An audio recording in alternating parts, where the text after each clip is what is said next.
আসসালামু আলাইকুম, সবাইকে স্বাগত জানাচ্ছি ফ্রিকি নিউজে। শুরুতেই জানিয়ে দিচ্ছি এখন পর্যন্ত আমাদের হাতে পাওয়া সর্বশেষ আপডেট। ওসমানের পরিবার খুনি পরিবার, বললেন আইভি। বিস্তারিত প্রতিবেদনে তাই শেষ পর্যন্ত আমাদের সঙ্গে থাকার জন্য অনুরোধ রইল। নারায়ণগঞ্জের ওসমান পরিবারকে খুনি পরিবার হিসেবে উল্লেখ করেছেন সিটি কর্পোরেশনের মেয়র ডক্টর সেলিনা হায়াত আইভি।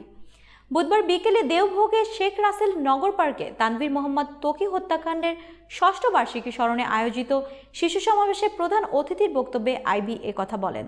তিনি বলেছেন, তানভীর মোহাম্মদ ত্বকী হত্যাকাণ্ডকে কে বা কারা সংগঠিত করেছে তা সারা বাংলাদেশের কারোরই অজানা নয়। কার অদৃশ্য শক্তির ইঙ্গিতে এই হত্যাকাণ্ডের বিচার হচ্ছে না তা আমাদের সকলের জানার অধিকার আছে। পাশাপাশি চঞ্চল আশিক সহ অন্যান্য হত্যাকাণ্ডের আমরা বিচার চাই। এই সবগুলো হত্যাকাণ্ড সংঘটিত হয়েছে ওসমান পরিবারের মাধ্যমে। তিনি আরও বলেন, বাংলাদেশে অনেক চাঞ্চল্যকর হত্যাকাণ্ডের বিচার হলো, কয়েকটা বিচার ছাড়া। সাগর রনির ব্যাপারে আমরা অনেকেই জানি, অনেক কিছু জড়িত। তনু হত্যার বিচার কেন হচ্ছে না তাও মানুষ বুঝতে পারে, কিন্তু ত্বকী হত্যাকাণ্ডের সাথে কারা জড়িত? ত্বকী হত্যাকাণ্ডের সাথে সেই পরিবার জড়িত যাদের বাংলাদেশে কেউ ছুঁতে পারবে না, ধরতে পারবে না।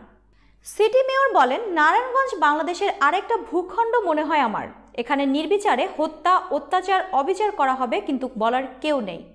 আশিক হত্যার বিচার হলে চঞ্চল হত্যা হতো না, চঞ্চল হত্যার বিচার হলে মিঠু হত্যা হতো না, মিঠু হত্যার বিচার হলে হয়তো ব্যবসায়ী ভুলু হত্যা হতো না।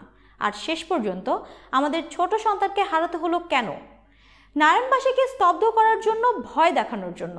তিনি আরও বলেন, যখন পুরো শহর অন্যায়ের বিরুদ্ধে সোচ্চার, তখন ছোট একটা শিশুকে হত্যা করে তাদের পিতামাতা সহ সবাইকে জুজুর ভয় দেখিয়ে চুপ করার চেষ্টা করা হলো।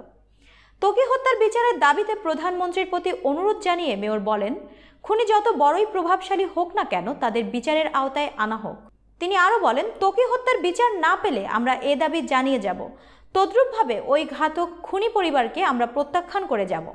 সন্ত্রাস নির্মূলে ত্বকী মঞ্চের আহ্বায়ক ও নিহত ত্বকীর পিতা রফিউর রাব্বির সভাপতিত্বে সমাবেশে আরও বক্তব্য দেন বিশিষ্ট শিক্ষাবিদ সৈয়দ আনোয়ার হোসেন, ঢাকা বিশ্ববিদ্যালয়ের রাষ্ট্রবিজ্ঞানের অধ্যাপক শওকত আরা হোসেন, বাংলাদেশ টেলিভিশনের মহাপরিচালক জাহিদ মোস্তফা, চিত্রশিল্পী অশোক কুমার ও সন্ত্রাস নির্মূলের ত্বকী মঞ্চের সদস্য সচিব কবি হালিম আজাদ। সবাই ভালো থাকুন, সুস্থ থাকুন আর দেখতে থাকুন ফ্রিকি নিউজ।